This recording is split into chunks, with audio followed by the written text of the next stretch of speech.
자, 오늘은 오늘부터는 문화와 선교적 만남이라는 주제로 오늘 복음 전도에 대해 살펴보려고 합니다. 그래서 이 책 주제가 선교적 교회로의 초대 이렇게 말하고 있는데,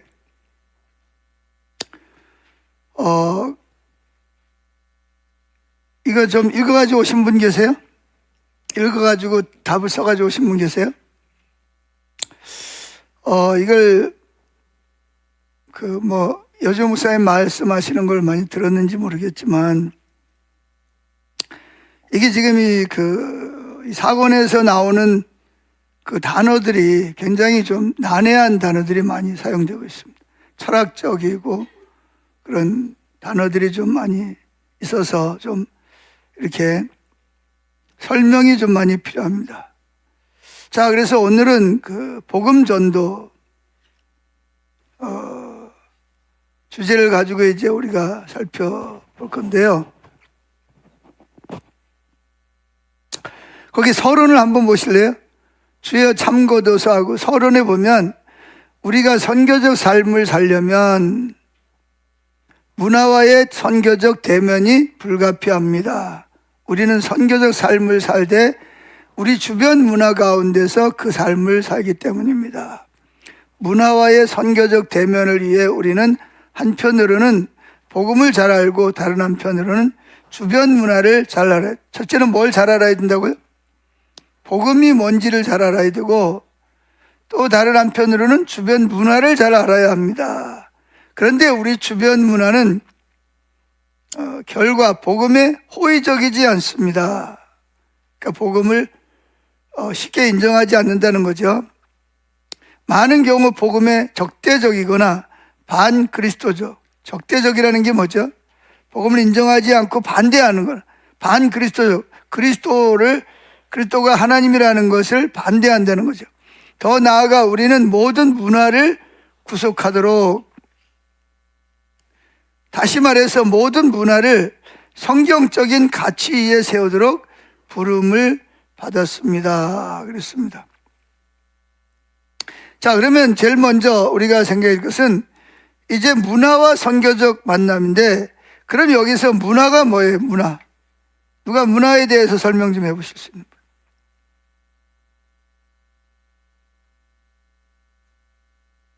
문화가 뭐죠?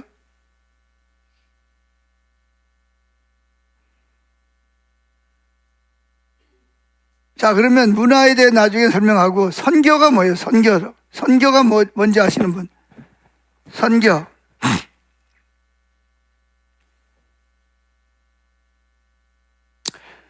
선교가 뭐냐? 선교는 자기가 믿는 기쁜 소식을 다른 사람에게 전하고 함께 살아가는 것입니다. 자, 복음이 뭐라고요?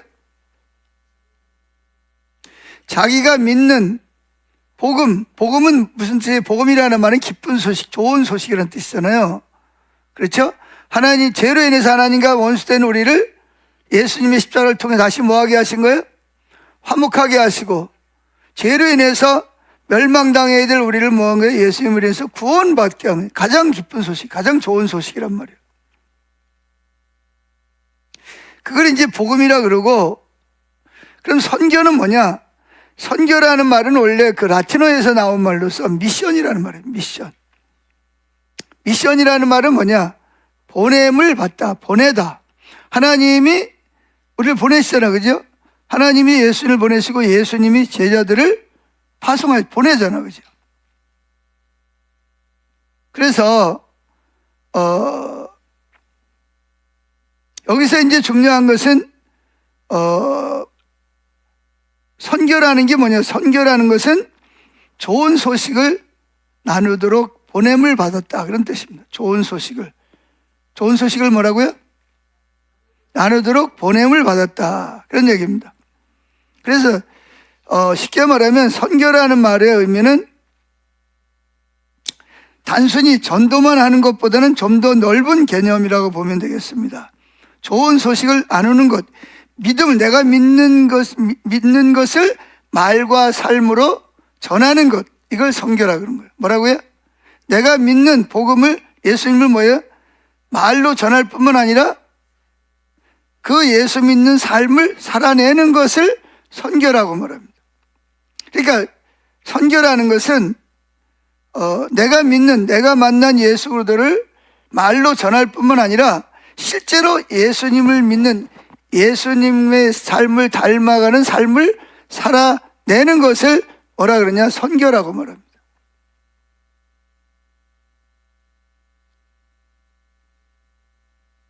그래서 쉽게 말하면 선교는 전도 플러스 삶 플러스 섬김, 삶이라는 거죠. 즉 보내짐과 함께 삶을 살아가는 것이 뭐다? 선교다. 그래서 이제 성경적인 의미라 말하면 선교라는 말은 보내다라는 뜻의 라틴어 미션에서 왔고, 하나님이 세상을 사람들을 보내듯이 예수님이 저희들을 보내듯이 그리고 왜 보내냐? 가서 너희가 믿는 복음을 전할 뿐만 아니라 그 예수님의 삶을 살았던 것처럼 너희도 어떻게 해라? 그 삶을 실제로 네가 있는 자리에서 그 삶을 살아내라는 거예요. 일터 사역은 뭐 일터에서 내가 전하는 복음, 내가 믿는 예수 그리스도의 삶을 실제로 이를 통해서 삶을 살아내는 것을 말하는 것입니다.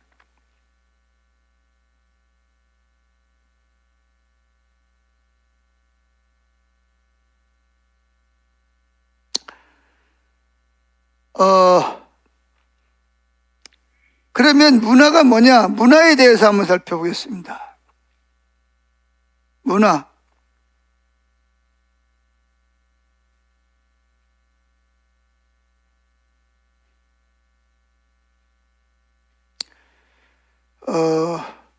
문화가 여기서 이제 우리가 문화와 선교적 만남이라고 했는데, 그러면 문화란 무엇인가? 문화라는 것은 사람들이 함께 살아가면서 만들어낸 삶의 방식의 전체를 말하는 겁니다. 다시 설명할까요?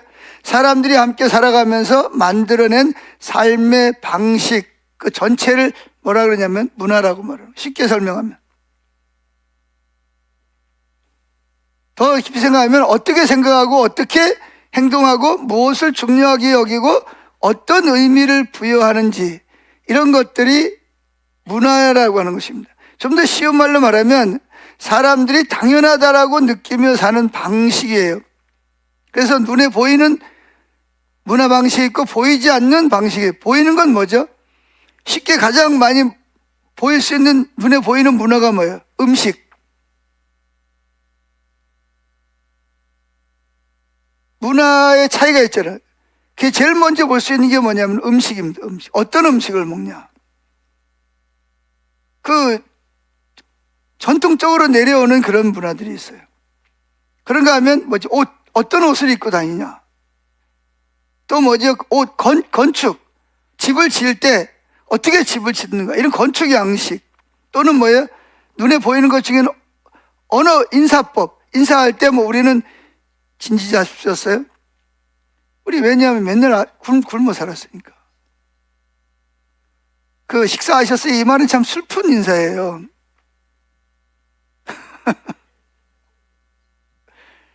요즘 사람들은 뭐 전혀 이해 못하지만 우리는 어른들 만나면 뭐라 그랬어요?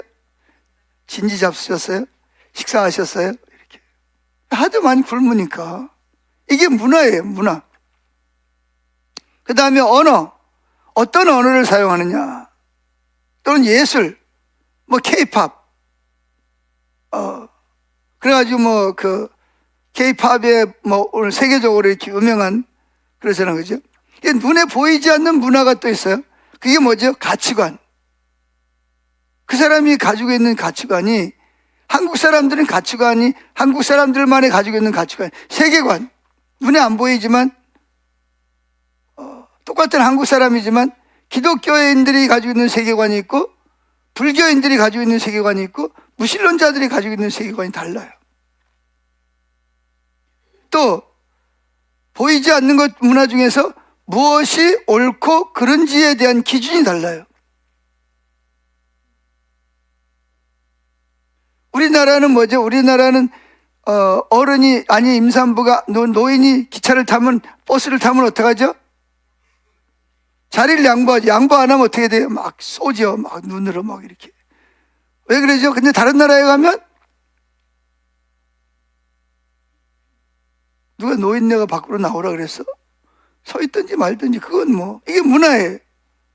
이게 동양 문화와 서양 문화의 차이점이죠. 또 성공, 행복에 대한 뭘 가지고 성공했다 그러냐? 기독교인들은 성공했다 그러면 뭘 성공했다 그래요? 하나님과 친밀한 교제를 따라서 잘 생명이 넘치면 성공했다 그러고, 아무리 돈이 많아도 뭐예요? 하나님과의 관계가 끊어지면 성공했다고 안 그러잖아요. 행복에 대한 생각도 보이지 않지만 문화적인 차이가 있어요. 어떤 사람은 돈이 많아야 된다, 뭐 자식이 잘 돼야 된다, 좋은 집에 살아야, 좋은 차를 타야 된다, 재산이 얼마나 되냐, 뭐 이런 걸 가지고 행복에 대한 기준이 되지만, 여러분 우리나라는요 무기를 보면 5위입니다. 세계에서 5위. 경제적으로 보면 10위입니다. 근데 우리나라 행복지수가 몇째인지 아세요? 60위가 넘어갑니다. 60위. 아니 경제가 10위 안에 들어가는데 왜 60위까지 떨어지는 거예요? 이게 뭐냐면 가치관 때 행복하지 않다는 거예요. 근데 오히려 필리핀 같은 나라에는 우리나라보다 훨씬 더 행복지수가 높습니다. 하루에 2끼 먹고 살아도 행복지수가 높고, 그게 뭐냐? 뭐의 차이죠? 문화의 차이점. 이해하시겠어요? 그래서 이 문화를, 제가 이제 이거 문화에 대해서 여러분 앞으로 이걸 설명할 기회가 없으니까 잘하고 넘어가야 되는데, 자, 물고기는 물 속에서 살 때는 물의 중요성을 잘 느껴요? 못 느껴요? 물을 의식하지 못해요. 근데 언제 의식하죠? 물이 없으면 그때 가서 이제 그걸 의식을 느끼는 거예요. 여러분도 한국에 살 때는 몰라, 그죠? 근데 어디 가면, 외국에 나가면 생김도 다르지, 옷도 다르지, 음식도 다르지, 말도 다르지.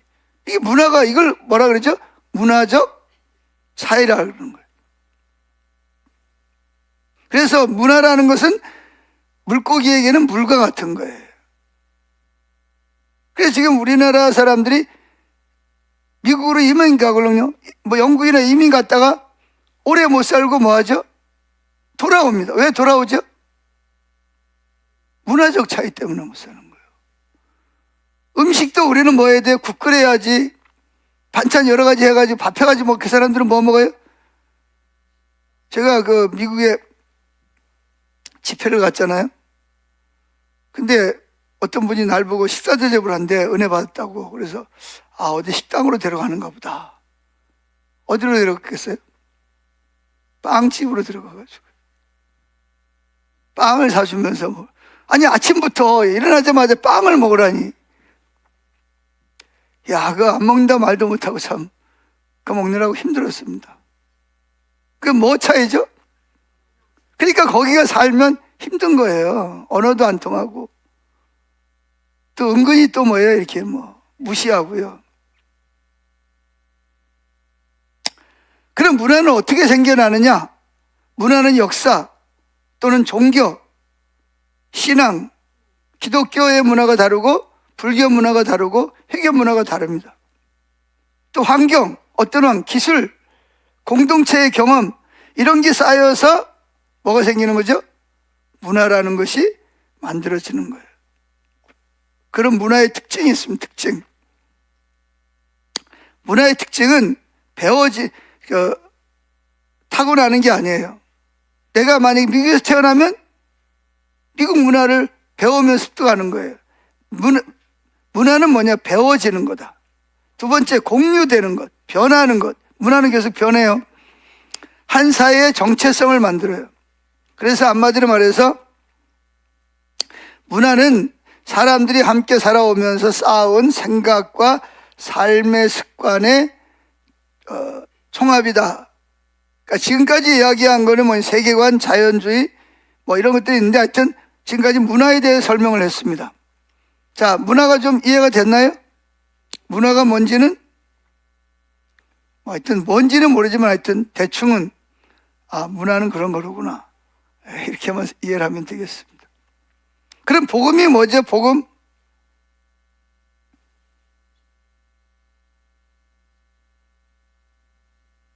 문화, 선교 두 가지 설명해. 복음은 뭐예요? 복음. 예? 복음이라는 말은 무슨 뜻이죠?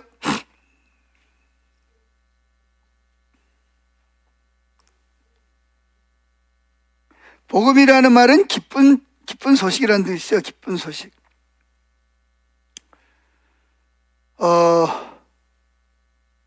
왜 복음이 기쁜 소식이죠? 복음이라는 것은 사람에게 전해진 가장 기쁜 소식을 뭐라고 말한다? 복자에다가 소리음자. 자, 단어의 뜻을 보면 기쁜 일, 좋은 소식, 그 소리로 전해지는 말을, 복된 소식을 뭘로? 소리로 전해지는 말을 뭐라 그래요? 복음이라고 말한다. 그런 얘기입니다.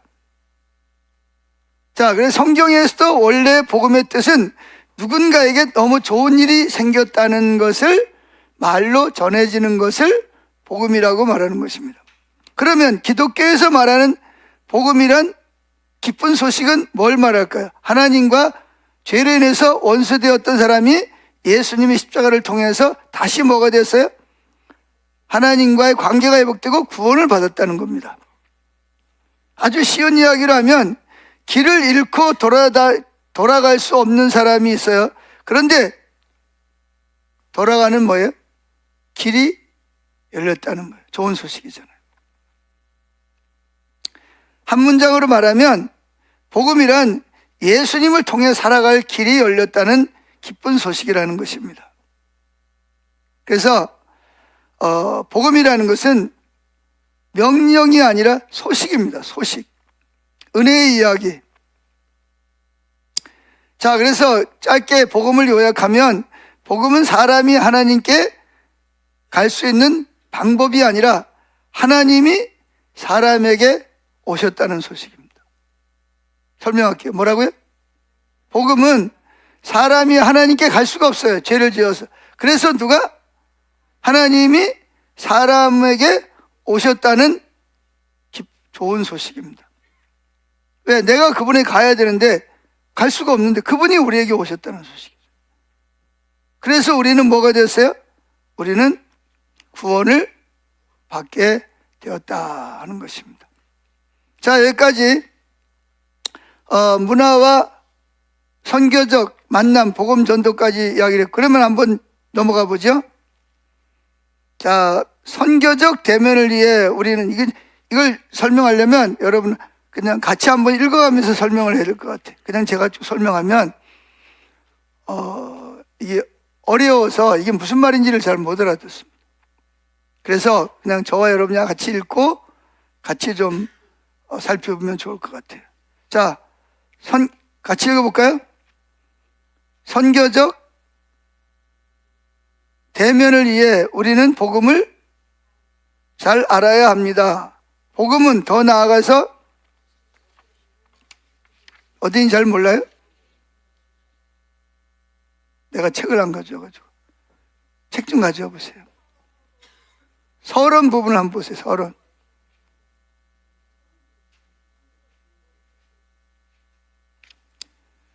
자, 페이지 수로 이 페이지가 없네. 서론 찾아보세요. 서론.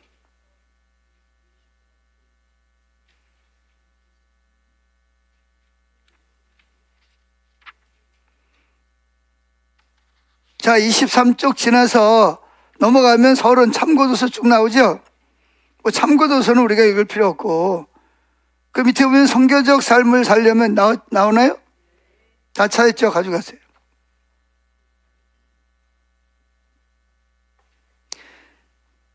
자, 선교적 대면이라는 게 뭐죠? 선교적 삶을 사람들에게 그 삶을 살아내려면 내기 위해서 우리는 뭘 알아야 한다? 복음을 잘 알아야 한다. 복음에 대해 설명했어요. 그죠? 계속 복음은 더 나아가 성경적 진리는 무엇이며 무엇보다 공적 진리라는 게 뭐죠? 공적 진리.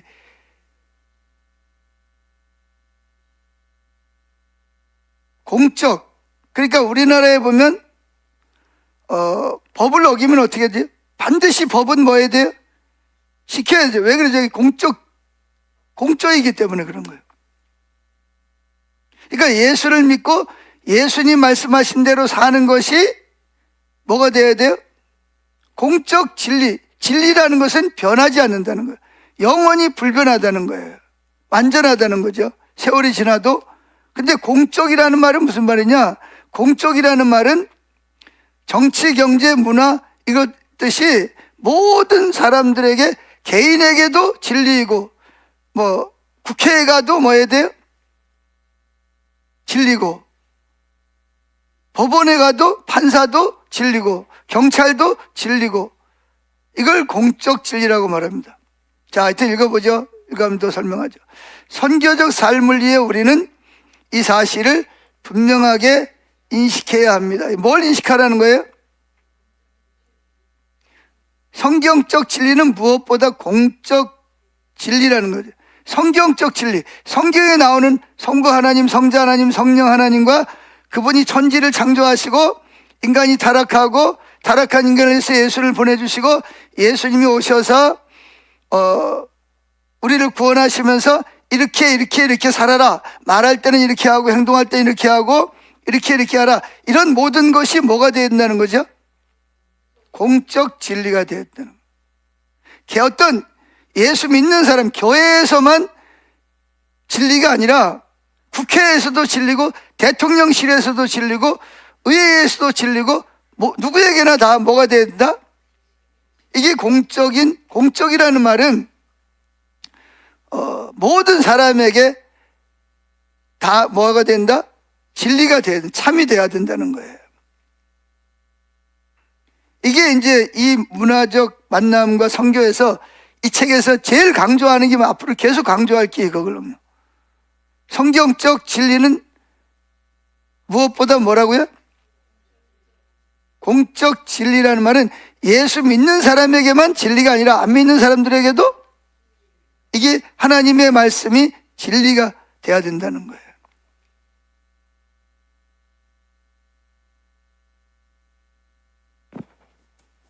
자, 계속 읽습니다. 선교적 삶을 위해, 즉 하나님의 보내신 자로서의 복음의 삶을 살아내기 위해 우리는 이 사실을 뭐 해야 된다?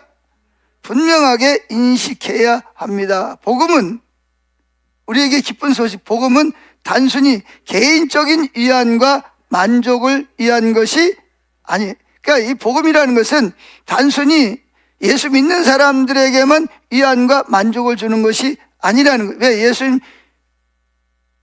온 인류를 위해서 십자가에 죽으셨고 모든 피조 세계를 예수님이 뭐 하셨어요? 구속하셨기 때문에 지금은 예수를 안 믿지만 예수 안 믿는 사람에게도 하나님의 말씀은 뭐 해야 돼요? 공적인 진리, 삶의 기초가 되어야 된다. 삶의 근원이 되어야 된다는 거죠. 인식해야 합니다. 복음은 단순히 개인적인 위안과 만족을 위한 것이 아닙니다. 그것은 그저 우리를 천국으로 안내하는 지침서가 아닙니다. 그 일들을 포함할지 모르지만 성경이 말하는 복음은 근본적으로 온 세상, 즉 모든 피조물, 모든 나라, 모든 인간의 삶에 대한 하나님의 통치의 회복에 관한 것입니다. 무슨 뜻이죠? 성경이 말하는 기쁜 소식은 근본적으로 어떤 우리를 천국으로 인도해주고 이루어하는 것에 끝나는 것이 아니라 온 세상, 모든 피조물, 모든 나라, 모든 인간의 삶에 대한 하나님의 통치의 회복에 관한, 하나님 통치를 뭐라 그러죠? 하나님 나라 그러죠. 하나님이 왕된 왕으로서 내 삶을 통치하는, 나는 그분의 주권에 들어가는 삶을 살아가야 된다는 것입니다. 이 부분에 대해서 레슬리 누비긴은 누구죠? 영국의 선교사입니다. 인도에 30년 동안 선교사로 가서 선교를 하고 영국으로 돌아왔더니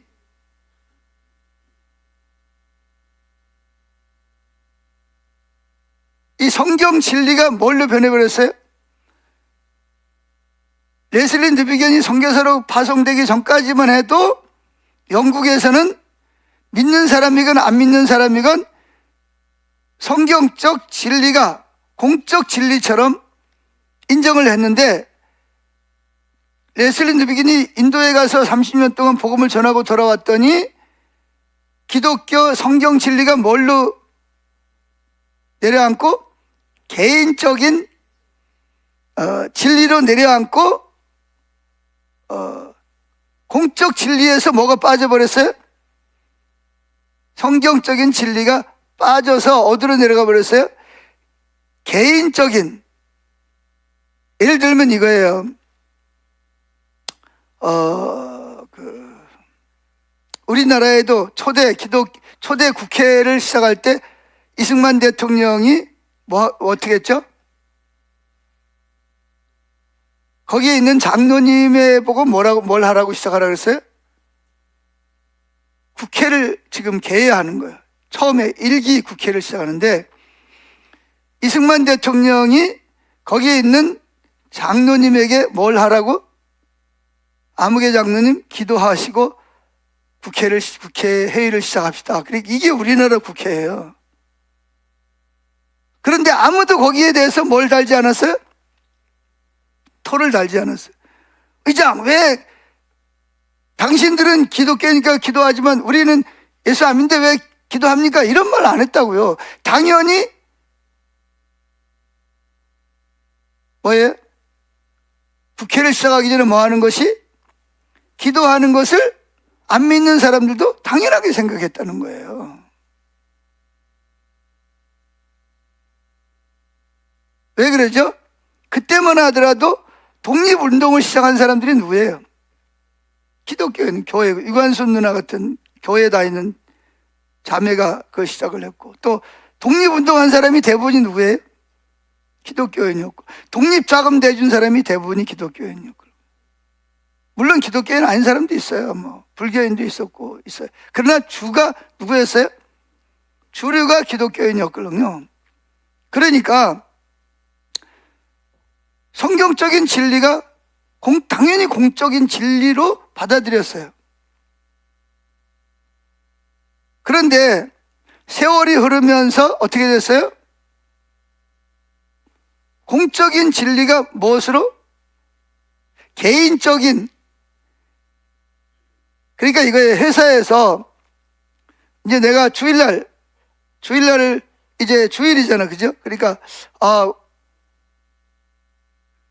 주일날은 일을 하면 안 되고 예배를 드려야 됩니다. 그래서 주일날은 저는 출근할 수가 없습니다. 그럼 뭐라 그래요? 만약에 사장이 안 믿는 사람이다. 그럼 어떻게 해요? 그건 당신이 개인적으로 종교를 뭐 기독교를 믿든 불교를 믿든 그건 당신이 개인적으로 그거는 당신의 개인적인 일이지 이거는 공적인 일이다. 공적인 일. 왜 개인적인 일을 어디에다? 공적인 회사의 공적인 일에다가 왜 개입을 시키냐? 이걸 뭐라 그러는 거예요?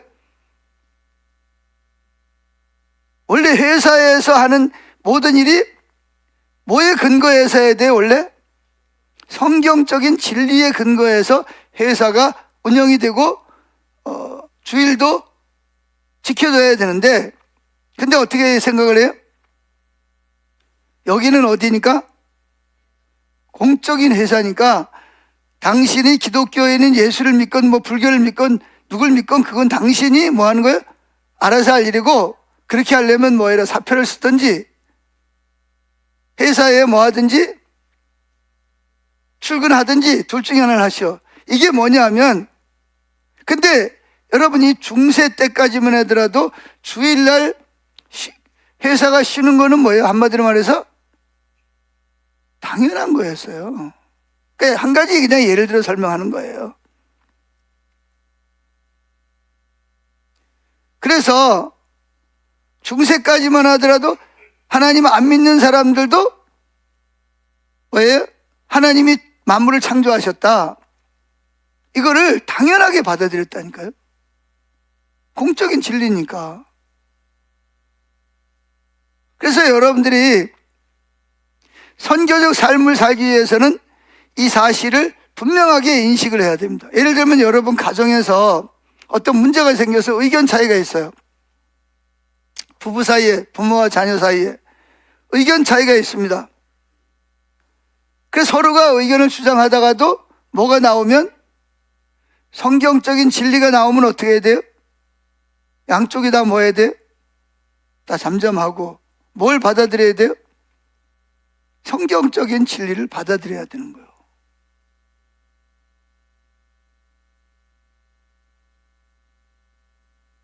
이해가 되세요?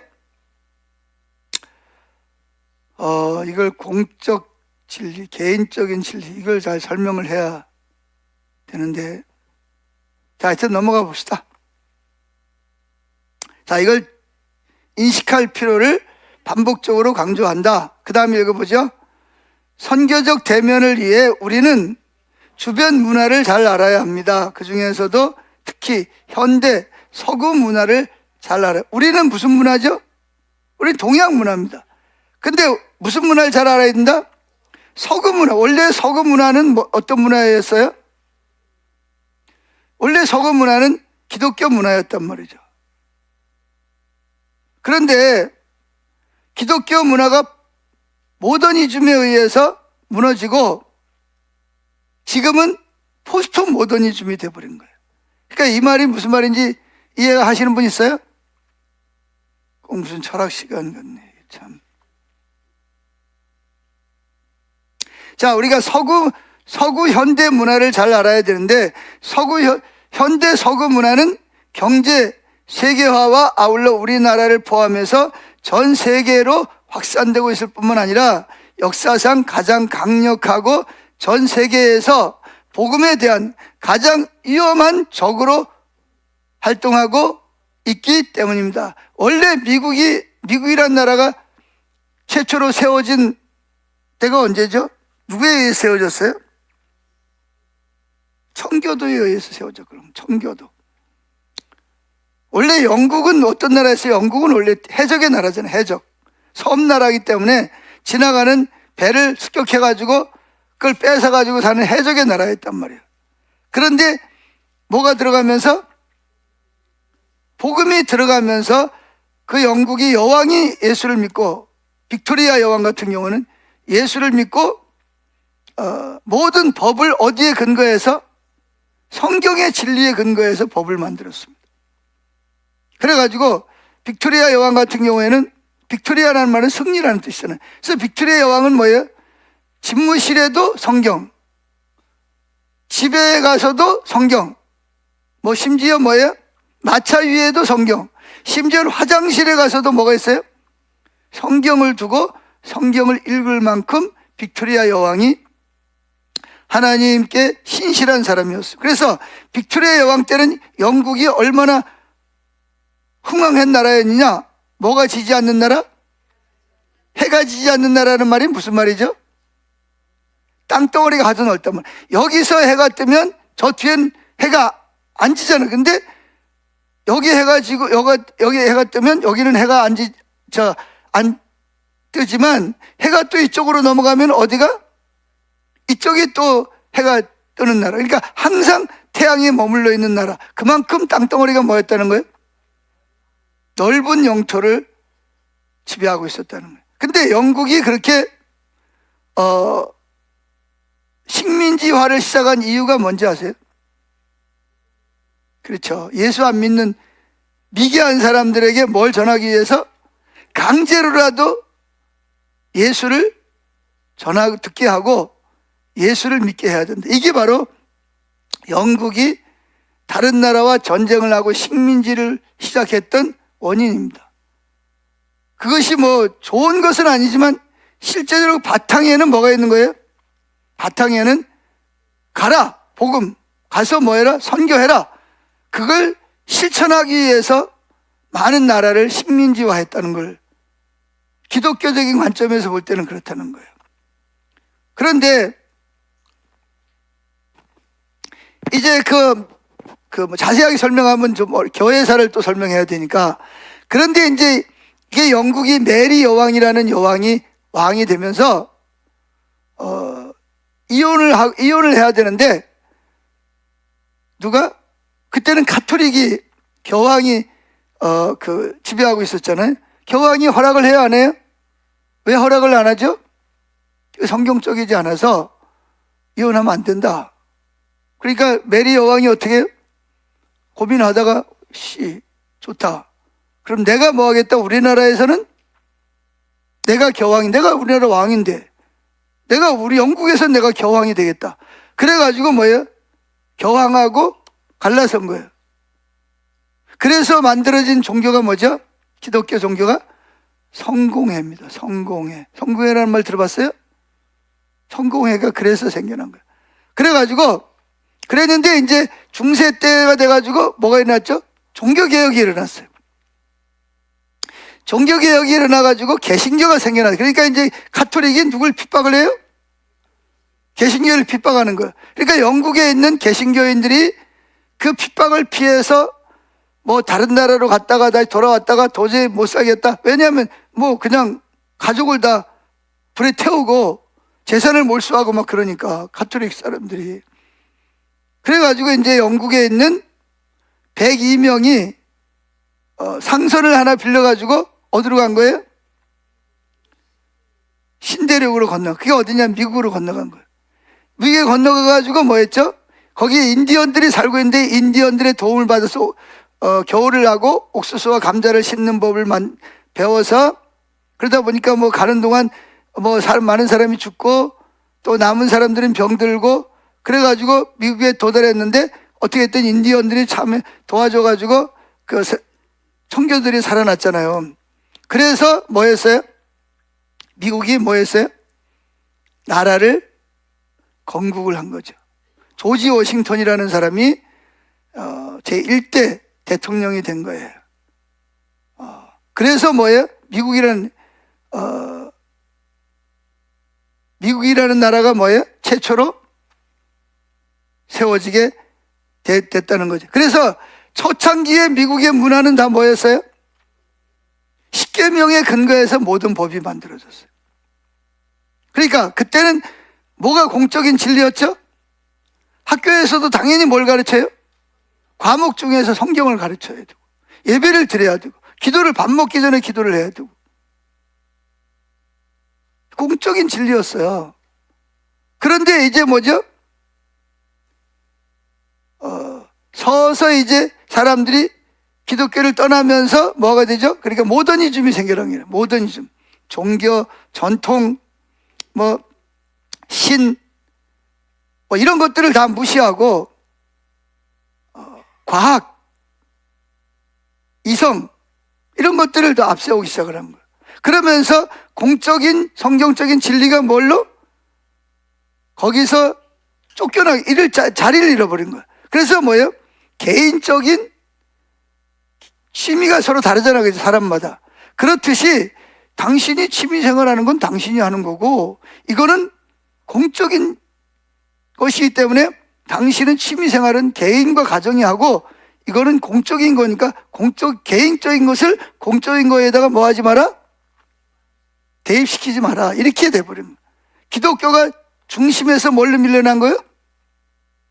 이제 개인으로 물려는 이거를 여기서 말하고자 하는 내용이라는 것입니다. 이해가 됐어요? 그러다 보니까 지금은 현대 서구 문화는 전에는 기독교 문화가 서구 문화를 지배하고 공적 진리였던 것이 이제는 뭐예요?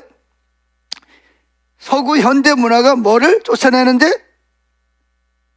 성경적 진리를 공적 진리에서 쫓아내는데 제일 앞장서고 반대하는 게 누구냐? 현대 서구 문화가 됐다는 거예요. 이해가 됩니까?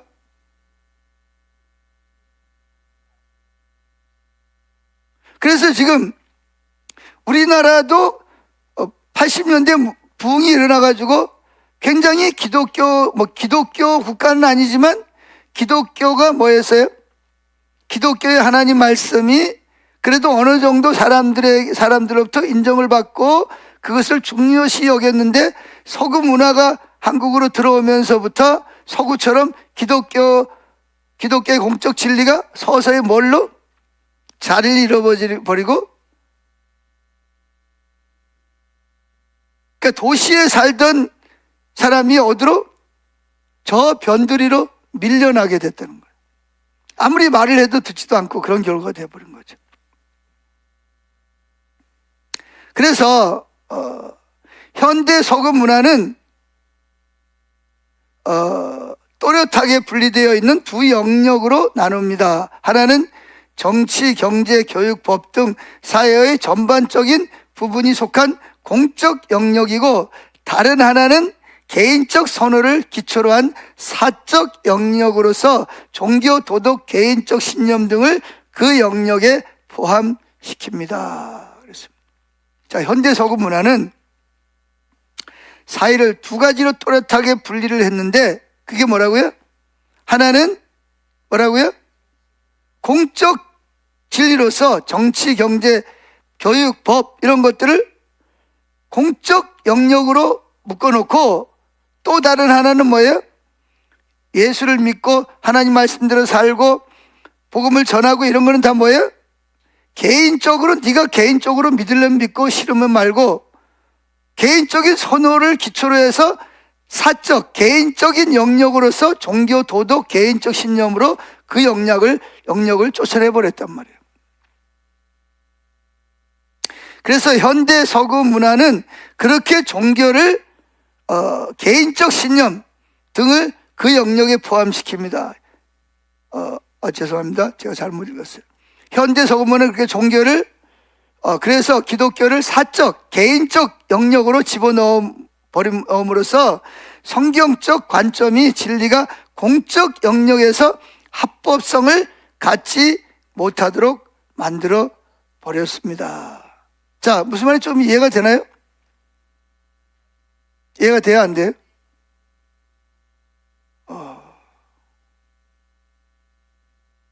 그러니까 이게 여지호 목사님이 2년 동안 가르쳤더니 뭐 생각나는 게 뭐가 있냐 했더니 연속성과 불연속성밖에는 생각나는 게 없다 그랬다. 지금은 안 그러겠지만 2년 동안 가르치고 나서 물어보니까 그렇겠다 그러더라고요.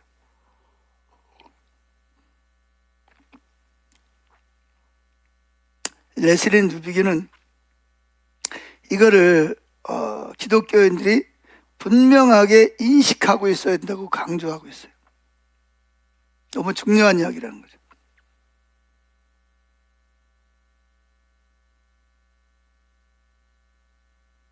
자, 그래서 2층 구조를 만든 거예요. 2층 구조. 위에는 뭐가 있어요? 공적 영역. 원래 거기에 뭐가 있었던 자리죠?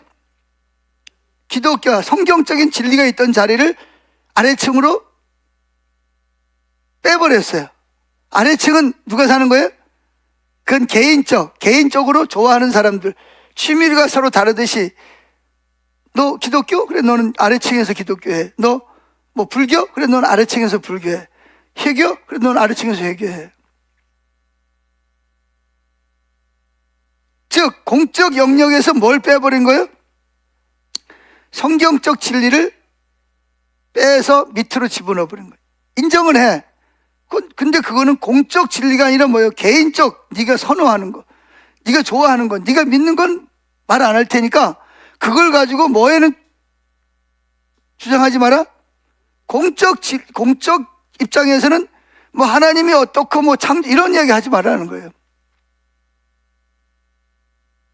누가 그렇게 만들었다? 서구 문화가 그렇게 만들었다는 거예요. 그래서 여러분 지금 미국의 뉴욕의 시장이 누군지 아세요? 뉴욕 시장이 공개적으로 회교권자입니다. 회교권자. 마음의 티교를 하나님으로 믿는 사람이라는 거예요. 그리고 여러분 미국에 더 기가 막히게 오바마가 누군지 아세요? 오바마 대통령이? 오바마 대통령이 원래 아프리카 사람이거든요. 그리고 아프리카 중에도 회교를 믿는 사람이었어요. 그래서 이 사람이 처음에는 기독교인이라고 속였는데 나중에 보니까 뭐였어요? 해교 사람이야. 그럼 다 기독교인들 다 속였죠. 처음엔 교회 가지고 예배 드리고 뭐 그래가지고 다 기독교인 줄 알았어요. 근데 대통령이 되자마자 뭐 했어요? 미국의 곳곳에다가 그 무슬림, 쉽게 말해 우리로 말해 그들을 말하면 무슬림 그 해당을 엄청나게 많이 들였다 지금. 그리고 엄청나게 그쪽으로 지원을 그러면서 뭘 했어요? 기독교를 교회에서 성경도 못 가르치게 하고 기도도 못하게 하고 심지어 성경도 선생님이 기독교인이라서 성경책도 학교에 못 가져갑니다. 다른 종교를 모든 종교를 다 인정해야지 왜 기독교만 인정을 하냐 이래가지고 성경책 가지고 있어도 법에 걸립니다 지금. 그래가지고 옛날에는 학교마다 10계명이 걸려있어요. 들어갈 때마다 1계명, 2계명, 10계명. 그런데 지금은 10계명 다 떼어버리고요. 옛날에는 학교에서 다 성경을 의무적으로 가르쳤어요. 근데 지금 성경 공부 가르치면요 큰일 납니다. 이게 무슨 얘기냐? 모더니즘이라고 하는 사회가 되면서 공적 기독교 하나님 말씀의 진리가 공적 진리에서 무슨 진리로? 사적 진리로 이렇게 아래층은 너희들이 마음대로 늘 알아서 취미생활하고 싶은 대로 뭐 주일날 교회를 가든 불교를 가든 뭐 그건 너희들이 알아서 해. 근데 위에 공적인 진리 뭐 정치 경제 문화 이런 데서는 기독교적인 거 가지고 뭐 하지 마. 뭐 하나님이 뭐라 그러셨네 이런 얘기 하지 마. 다 그건 너희들끼리 가세요. 이렇게 쫓아내버린 거예요. 누가? 서구 문화가.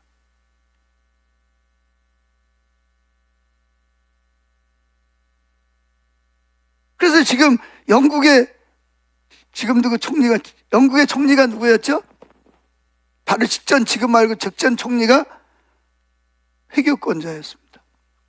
옛날에는 상상도 못하는 일들이 지금은 아무렇지도 않게 일어나고 있는 거예요. 그러니까 그런 사람이 국가 수반이 될수록 기독교가 공적 진리에서 점점 더 뭐예요? 변방으로 개인으로 쫓겨내려가고 있다는 거예요.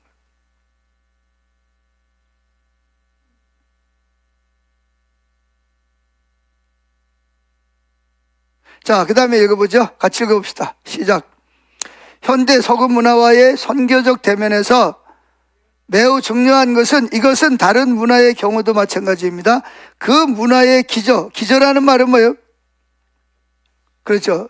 그 사람이 말하고 있는 밑바닥에 깔려있는 기저에 놓여있는 종교를 들추어내는 것입니다. 모든 문화의 밑바탕에는 비록 인식되지 않는 채로 숨겨져 있을지 모르지만 정치, 경제, 교육, 대중매체 중 문화의 공적 삶, 즉 인간 문화의 모든 가시적, 눈에 보이는 측면들을 형성하고 그것들의 의미를 부여하는 숨겨진 신조가 있습니다. 그 신조의 특징은 첫째, 종교적이고 둘째, 포괄적이라는 것입니다. 그 종교가 뭘까요? 진화론입니다. 지금 진화론이에요. 그러니까 지금 사람들이 말하고 있는 공적이라고 말하는 거에 숨어있는 기저에 깔려있는 것이 뭐라고요? 진화론이라는 종교가 그것들을 떠받치고 있다는 거예요. 그러니까 하나님을 쫓아내고 거기에다가 진화론이라는 종교를 갖다가 대체시켜버리는 겁니다. 자, 계속 읽어보죠. 그 종교적 믿음이 인간 삶의 모든 측면을 조직하고 형성합니다. 더 나아가 현대 서구 문화의 밑바탕에는 진화론이 놓여 있습니다. 현재 존재하는 모든 우주와 인간을 포함한 그 안에 있는 모든 생물이 어떻게 존재되었는지에 대한 설명이 요구되는데 전에는 그걸 뭘로 설명을 했어요? 창조론으로 설명했단 말이에요. 근데 지금은 진화론이라는 종교가 그 자리를 하나님의 성경 대신 진화론이라는 다인이 주장했던 내용을 공적 진리에다가 집어넣고 기독교를 쫓아내버린 거죠. 이걸 기독교인들이 알아야 된다는 거예요. 선교하려면. 계속했습니다. 현대 서구 문화의 모든 공적 영역에는 모더니즘이 자리 잡고 있는데 모더니즘의 배후에는 자연주의 세계관이 놓여 있습니다. 그럼 모더니즘이 또 뭐예요? 모더니즘이 뭐예요? 개인주의. 예. 그거하고는 거리가 멀고, 모더니즘이라는 것은 19세기와 20세기에 만들어진 전통을 거부하는 겁니다.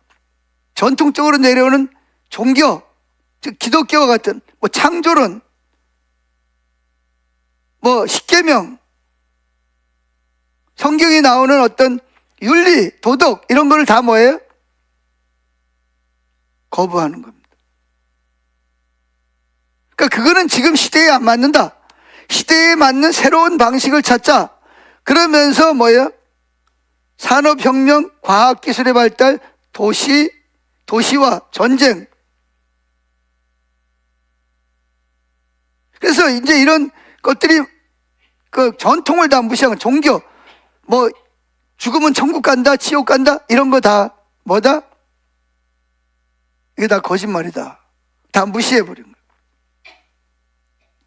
그 이면에 깔려있는 게 뭐라고요? 진화론은요, 과학이 아니고 진화론은 종교입니다. 종교. 많은 사람들이 진화론을 과학으로 착각을 하는데 어디에도 진화론이 과학이라는 근거는 하나도 없어요. 진화론은 오히려 뭐다? 종교입니다. 종교. 교묘하게 종교가 뭐가 돼버린 거예요? 다인이라는 사람이 만든 종교에 불과합니다.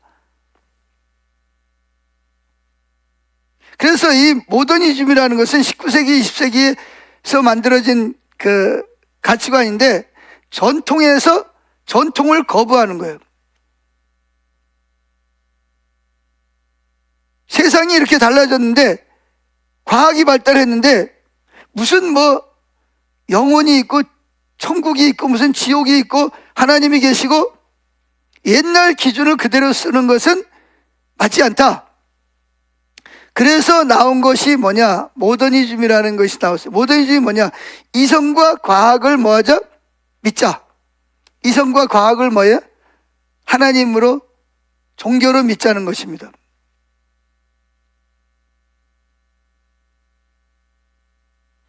그 다음에 두 번째는 신이나 운명보다 인간의 힘과 진보를 믿자. 이게 바로 모더니즘이라는 거예요. 하나님 자리에다가 뭘 갖다 놓는 거예요? 과학, 이성, 전통 그런 거 필요 없다는 거예요. 그런데 문제가 생겼어요. 이제 여기 모더니즘에 반대해서 나온 게 뭐죠? 포스트 모더니즘이라는 거예요. 또 모더니즘도 골치 아픈데 또 무슨 포스트 모더니즘이냐 또. 참 교회 갔더니 별의별 걸 다 또 이야기를 하네 또. 이게 일상적으로 여러분들이 실제로 많이 사용하지 않아서 그렇지 과학이라든지 역사책 속에 많이 드러나는 단어 중에 몇 가지입니다. 자, 모더니즘은 뭐 하는 거라고요? 전통이라든지 전통적으로 내려오는 거는 뭐죠? 전통적으로 가장 깊이 내려오는 건 성경 창조론이잖아요. 뭐 십계명. 근데 이런 걸 뭐 하자? 지금 세대가 어떤 세대인데 그런 걸 이야기를 하냐? 그런 거 다 거부하고 그리고 뭘 하자? 과학이 최고고 이성이 합리주의적이가 최고다. 그래서 합리주의라는 게 뭐죠? 하나 더하기 하나는 둘. 근데 기독교에서 말하는 전통으로 내려오는 거는 뭐예요? 보리떡 5개와 물고기 2마리로 몇 명이 먹고도 이게 말이 되냐 이게. 그리고 예수님이 무리를 걸어가. 이게 말이 되냐? 예수님이 뭐 죽은 자를 쫓아냈다, 살렸다. 이거는 말이 안 된다. 다 거짓말이다. 그러니까 그런 거를 다 뭐 하자? 빼버리고 뭐만 남았어요? 그러다 보니까 기독교가 윤리만 남아버린 거예요. 뭐 부모님을 공경해야 되고 형제를 사랑해야 되고 뭐 가난한 사람을 도와 윤리만 남고 뭐는 없어요? 초자연적인 뭐 예수님이 죽었다가 며칠 만에 에이 그게 말도 안 되는 소리를 하고 있어요. 그걸 말이라고 해. 이렇게 돼버린 거예요. 이게 바로 모더니즘이에요. 이성적으로 합리적으로 받아들이기 어려운 거는 다 뭘로? 다 거부하는 거예요. 그리고 그 자리에다가 뭘 두는 거예요? 합리적이고 이성, 과학적인 것만 갖다 놓은 거예요. 그래서 그렇게 만들어 좋았어요. 그럼 그렇게 가자. 그랬는데 이제 가는데 문제가 생겼습니다. 무슨 문제가 생겼죠? 뭐가 생겼어요? 대도시가 생기고 과학이 발달하고 산업혁명이 오고 그러다 보니까 살기 좋은 줄 알았어. 처음에 살기 좋았어요. 그런데 문제가 무슨 문제가 생겼죠? 그렇게 해서 과학이 발달해서 이성적으로 만들어낸 게 뭐죠? 과학이잖아요. 그래서 비행기를 만들고 또 뭐예요? 총을 만들고 대포를 만들고 미사일을 만들고 핵무기를 만들고 그래가지고 어떻게 했어요? 그러다 보니까 1차 전쟁이 퍼졌습니다. 1차 전쟁을 옛날에는 뭐예요? 화살 가지고 화살 하나 가지고 뭐예요? 한 명밖에 못 죽였잖아요. 근데 지금은 어떻게 해요? 폭탄 만들어가지고 폭탄 하나 가지고 뭐예요? 여기 폭탄 하나 떨어지면 저와 여러분 다 죽습니다. 그래서 사람이 도시와 많이 모여 사는 거예요. 살기 좋았어요, 처음에는. 그런데 여기에 회의론이 일어나기 시작. 무슨 회의론? 아니, 모더니즘이 좋다며, 과학이 최고라며, 이성이 최고라며, 도시화가 좋다며. 근데 왜 이렇게 사람이 뭐예요? 1차 전쟁이 일어났죠? 끝나고 나 있다, 얼마 있다 또 뭐가 일어났어요? 그래서 수많은 사람이 죽었어요. 그래가지고 모든 건물이고 뭐고 다 파괴돼 버렸어요. 좀 이제 새롭게 해가 살려고 보니까 또 2차 전쟁이 일어났어. 이번엔 더 많은 사람이 죽었어. 그러니까 사람들이 거기에서 생겨난 게 회의론이 생겨나. 아니, 모더니즘이 좋다며. 근데 이게 뭐야? 더 살기 불편해지고 더 힘들어졌네? 그래서 생겨난 게 뭐라고요? 포스트 모더니즘이라는 것이 뭐였다? 생겨나게 됐다. 포스트 모더니즘 나중에 좀 이야기하고. 그 다음에 자연주의 세계관은 뭐예요? 이 세상에 존재하는 모든 것은 뭐예요? 하나님이 창조한 것이 아니고 자연적으로 것으로만 설명해요. 이게 뭐예요? 그러다 보니까 질문이 생겨요. 그럼 사람은 어디서 생겼어? 사람은 원래 뭐였는데? 원숭이였는데 진화해가지고 사람이 됐고. 그러니까 모든 걸 다 뭘로 만들어버렸어요? 진화론으로 기초를 근데 그 진화론은 뭐예요? 창조론이 종교듯이 진화론은 뭐예요? 종교입니다. 종교. 과학이 아니에요. 여러분들이 왜 그러냐면 이런 거를 올바로 이해를 해야 진정한 뭐가 될 수 있냐면 선교적 삶을 살고 일터 사역을 감당할 수 있기 때문에 이런 걸 배우는 거예요. 그래서 현대 서구 문화 밑바탕에는 뭐가 있다? 진화론이 뭘 대체했다? 창조론을, 즉 기독교의 하나님을 믿는 그거를 몰아내고 진화론이 그 자리를 차지하게 됐다는 거예요. 이 사탄의 역사, 뒤에서 보면 영적으로 보면 영적 전쟁이라는 겁니다. 자, 계속 읽어봅니다. 5시 되면 끝날 거니까. 자, 같이 읽어보죠. 시작. 자연주의의 핵심 가치는 물질이 영원하며, 자, 물질이 영원합니까? 영원하지 않습니까? 영원하지 않죠. 근데 자연주의, 진화론의 핵심 가치는 물질이 영원하며 존재하는 것이 눈에 안 보이는 것, 하나님, 뭐 영, 천국, 천사 이런 거는 이성적으로 이해가 안 되는 것, 기적, 초자연적인 역사 이런 건 안 받아들이겠다는 거예요. 근데 재미있는 거는 병들고 죽을 때 되면 어디 가요? 왜 무당 찾아가요? 왜 신 찾아가는 거? 왜 기도해달라 그래? 그냥 그렇게 살다 죽지.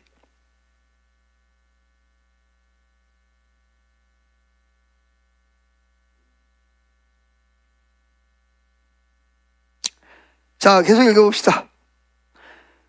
자, 자연주의 핵심 가치는 물질이 영원하며 존재하는 것이, 즉 눈에 보이는 것이 전부다. 그것은 하나님의 존재도 하나님의 창조도 전혀 인정하지 않습니다. 그 세계관에서는 생명이 우연히 생겨났고, 그러니까 뭐죠? 뭐가 시작된 거예요? 조그만 원자가 생겨나가지고 폭발해가지고 뭐가 생겨났다? 잘 모르세요? 우주가 만들어지고 그게 진화하고 진화해서 오늘날에 뭐가 됐다? 세상이 됐다는 거예요. 그래서 이 세상에는 뭐 하나님이 뭐 심판하시고 뭐 예수님 재림하고 그런 건 하나도 안 믿어. 옛날에도 인간이 있었고 지금도 있었죠. 옛날에는 원숭이가 있었고 지금은 진화해서 뭐가 있어요? 사람이 있고. 그럼 사람이 진화하면 뭐가 되나? 신이 되나? 그걸 뭐라 그러냐? 자연주의 세계관이라고 그러는 거예요. 그러나 진화론은 전혀 과학이 아닙니다. 그 자체가 종교입니다. 따라서 종교라는 말은 그 가설 자체가 하나님 자리를 대체한다. 따라서 교회는 현대 서구 문화의 이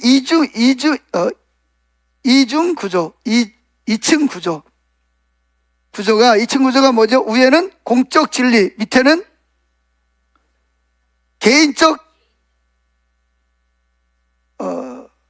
개인적으로 자기들이 원하는 것을 종교를 갖는 이런 구조를 만들어 버렸던 거죠. 2층 구조가 그 문화가 표방하는 대로 과학적 사실이 아니라 그 자체가 종교라는 사실을 분명하게 인식하고 그 종교성을 들춰내야 합니다. 성경 이야기와 서구 문화 이야기의 차이는 종교와 과학의 차이가 아닙니다. 그것은 종교와 다른 종교의 차이점입니다. 그러니까 진화론도 하나의 뭐예요? 과학이 아니라 종교고, 기독교도 하나의 종교라고 하죠. 자, 여기까지만 하고 마치죠. 서구 문화와의 선교적 대면을 위해서 매우 중요한 또 하나의 요소는 중립적 이성의 가면을 벗겨야 돼요. 이성이 뭐죠? 이성이 뭐예요? 남성, 여성을 말하는 거예요? 이성이 뭐예요? 내가 가지고 믿고 있는 그것을 가면을 벗겨내는 거예요. 서구 문화 공적 영역의 밑바탕에 놓여 있는 모더니즘이, 즉 전통을 부인하는, 전통은 뭐죠? 기독교적인 어떤 전통, 신을, 이런 거를 거부하는 모더니즘이 표방하는 한 핵심은 가치 중립적 이성 혹은 자율적 이성입니다.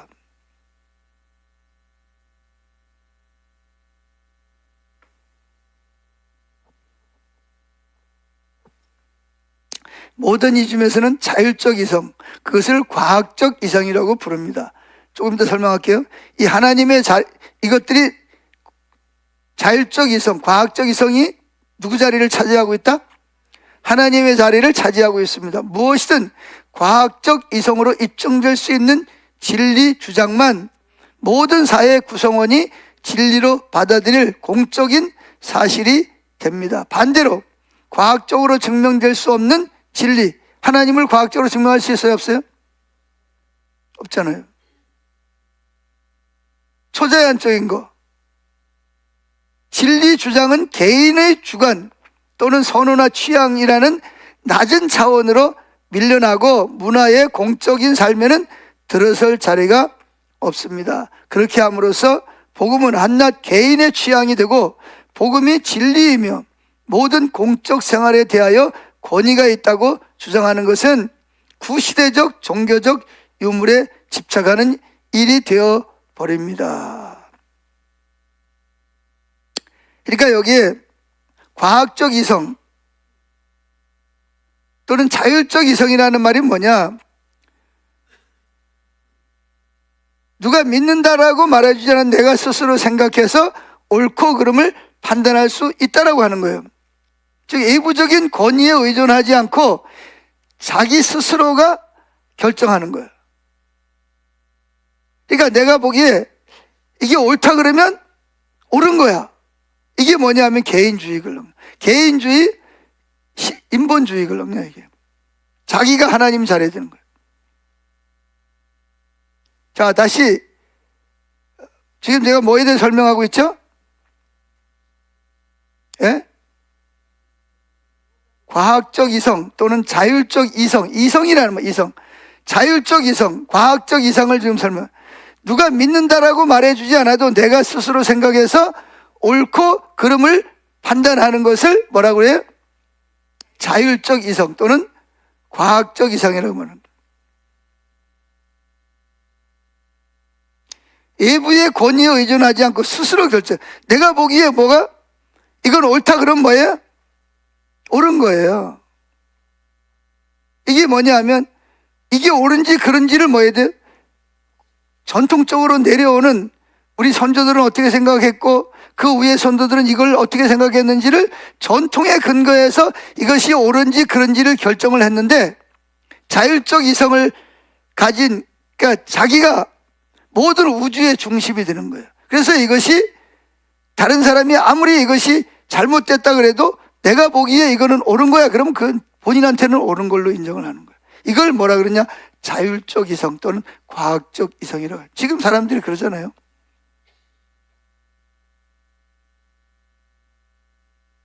심지어 기독교인들도 교회는 다닐지 모르지만 하나님의 말씀이 절대적인 진리가 아니에요. 자기가 좋으면 받아들이고 싫으면 거절하는 거예요. 그건 예수를 믿는 게 아니라 사실은 자기가 자기 이성이 하나님 자리를 대체한 우상이 되어버리는 거예요. 그래서 순종하고 싶으면 자기가 보기에 좋다고 생각하면 순종하고 자기가 보기에 싫으면 순종 안 하는 거예요. 근데 본인은 그걸 신앙이라고 생각하고 있어요. 근데 이거는 우상숭배입니다. 이건 거짓 신앙이에요. 이걸 여기다 대입하면 자율적 이성을 가지고 있는 사람. 근데 많은 사람들이 이걸 신앙이라고 생각해요. 그걸 하나님을 믿는다고 생각합니다. 근데 이거는 신앙이 아니에요.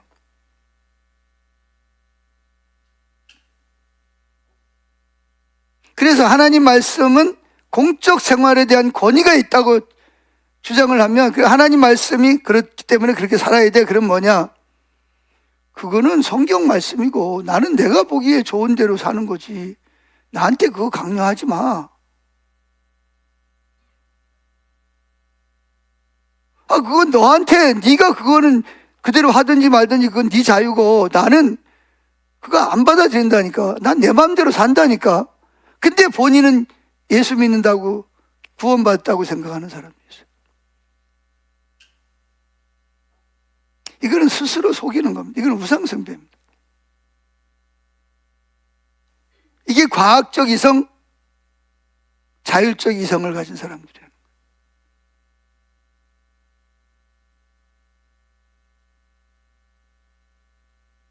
그러나 복음이라고 하는 것은 뭐예요? 진리입니다. 공적 생활에 대해서 권위가 있어야 돼요. 누가 뭐라 그래도, 대통령이 뭐라 그래도, 판사가 뭐라 그래도 이게 하나님의 말씀은 나에게 공적인 진리입니다. 판사 말보다, 대통령 말보다, 어떤 법보다도 하나님 말씀이 내 삶의 최우선순위가 돼야 돼. 이게 신앙을 가진 사람의 자세거든요.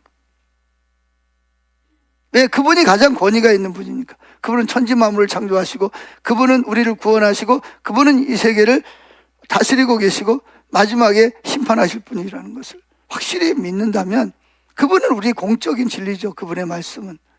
근데 오늘날의 많은 기독교인들은 자율적 이성을 가지고 있기 때문에 하나님 말씀이라도 내가 보기에 좋은 거는 아멘하고 내가 보기에 좀 껄끄럽고 그러면 이해가 좀 안 되고 그러면 거절해버립니다. 그거는요, 우리가 그럴 수는 있죠. 그게 잘 이해가 안 돼. 그래서, 이게 뭐 어떻게 해야 되나. 그대로 살아야 되는데 안 사라지는 거는 그거 어떻게 하겠어요? 은혜를 구해야지. 근데 아예 그렇게 살려고 하질 않습니다. 근데 그렇게 살면서 본인들은 예수 믿는다라고 생각하는 거죠. 근데 이게 자율적 이성, 과학적 이성을 가진 거짓 신앙책에 빠져 있는 무서운, 요즘 현대 시대의 무서운 거짓 신앙입니다.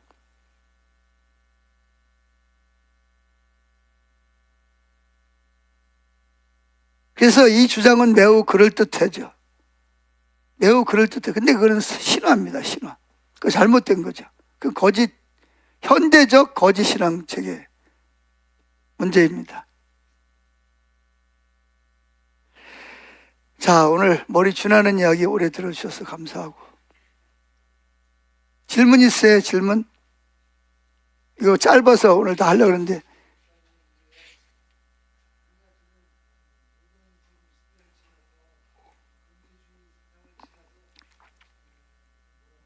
포스트 모더니즘의 시대에 살고 있습니다.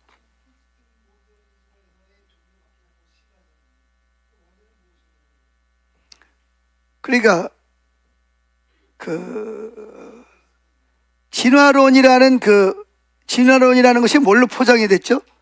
과학이라는 걸로 포장을 해서 기독교를 뭐예요? 대적하고 거부하고 그 포장된 과학주의, 그 이성 자율주의가 하나님 자리를 대체한 거죠. 근데 교회 안에서도 많은 사람이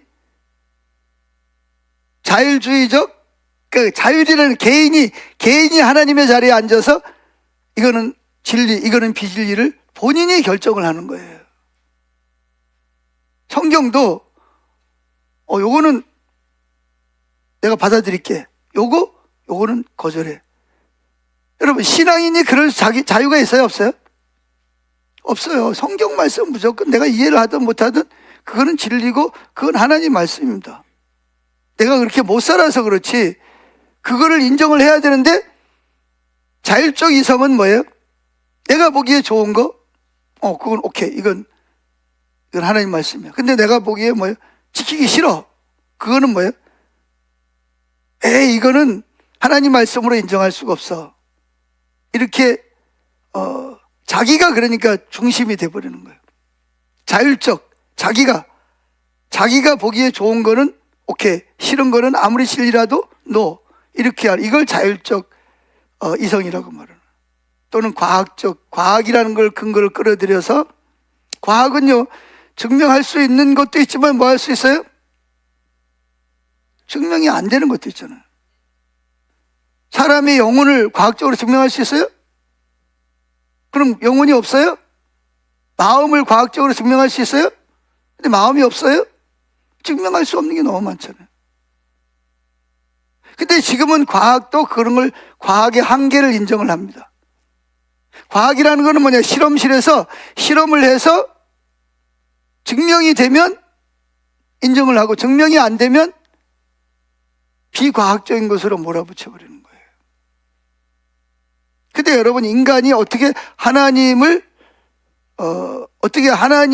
존재를 인간이 다 이해하고 어떻게 다 확실하게 증명할 수 있겠어요? 물론 신학적으로 하나님이라는 존재를 증명하는 그런 변증학적인 것이 많이 있죠.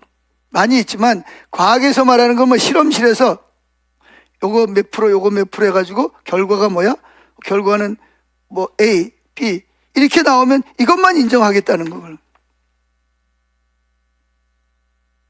과학을 초월하는 거. 예를 들어서 뭐 암이 걸렸는데 죽을 사람인데 뭐예요? 3개월이면 죽습니다. 그런데 7년을 살았어. 그럼 어떻게 증명할 거예요? 그걸? 예? 어떻게 증명할 거냐고요? 어떻게 증명해요? 그럼 내가 죽었다가 3일 만에 예수님 부활한 것처럼 나도 부활할 거다. 어떻게 증명할 거냐고요? 과학적으로, 실험실에서 이거 하는 것처럼.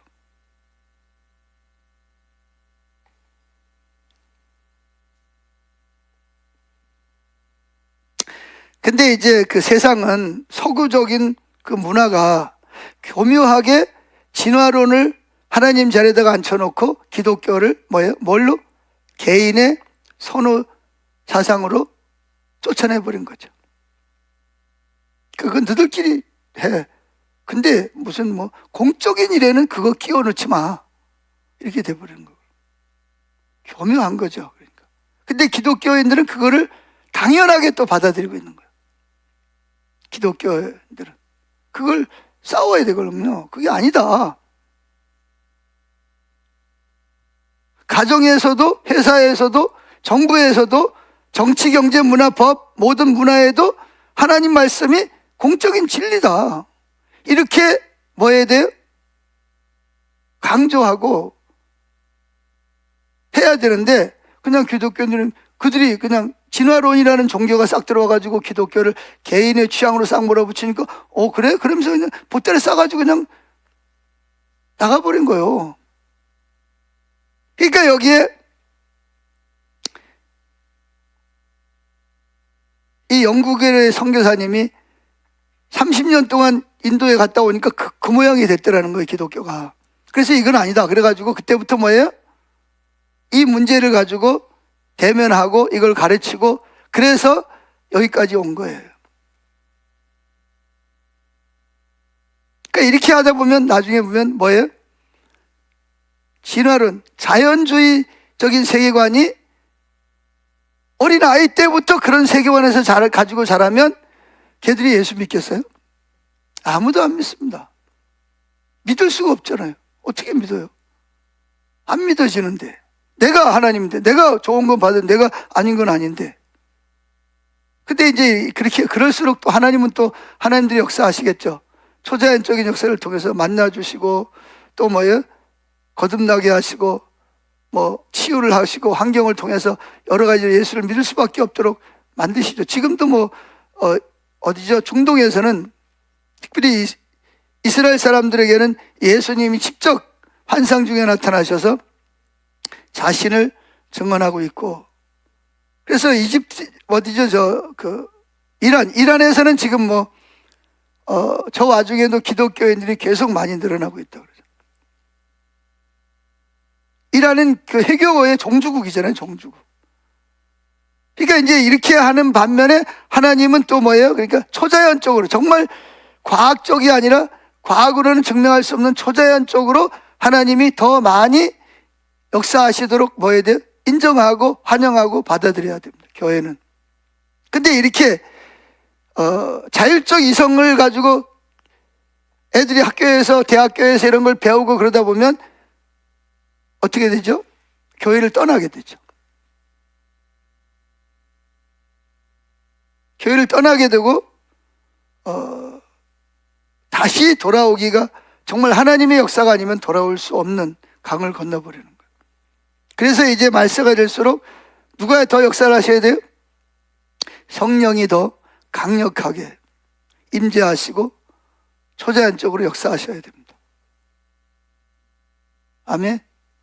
두 개의 싸움이, 보이지 않는 싸움이, 영적 전쟁이 치열하게 지금 벌어지고 있거든요. 근데 우리가 선교적 삶을 살려면 이걸 여러분들이 선명하게 볼 수 있어야 된다는 거예요.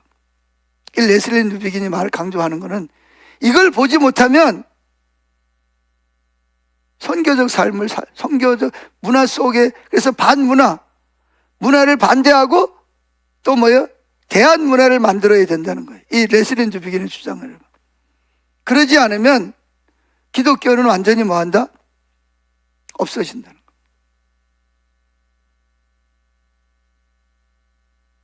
그래서 이런 주장을 하고 있는 것입니다. 자, 오늘은 자율적 이성이라는 신화, 하나의 종교죠. 여기까지 배우고 나머지는 나중에